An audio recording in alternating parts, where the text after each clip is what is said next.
بسم الله الرحمن الرحيم. waxaynu qaadan doonaa cashir sidoo kale aad muhiim ah. cashirkeeni afraad greeting salaamaha ingiriishka sida dadka loo salaamo ayaynu caawa qaadan doonaa. ardayda qaabka online-ka ku qaadanaysa aad iyo aad u mahadsanyihiin. casharada ku celceliyaano, hana xifdiyaano, hana soo sawiraano, cod ahaan ayaga u akhriyaan, ha soo duubaano si dhawaaqii looga soxo insha allah. bismillah. salaamaha ayaynu heli doonaa caawa. salaamaha sida dadka aad u salaamaysa waayo. good morning, subax wanaagsan. waxaan sameeyay casharada qaybna turka English ayaan ka dhigay, qaybna waxaan ka dhigay luqadaada hooyo af Soomaaliga. good morning, subax wanaagsan. good morning, subax wanaagsan. good day, maalin wanaagsan.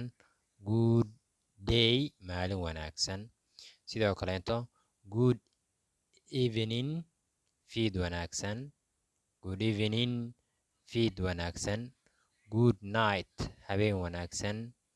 good night, habeen wanaagsan. nice to meet you, kulan wanaagsan. nice to meet you ele markaa qofka aad rabto inaad barato. nice to meet you, kulan wanaagsan. good time, waqti wanaagsan. good time, waqti wanaagsan. inta ayaynu qaadan doonaa.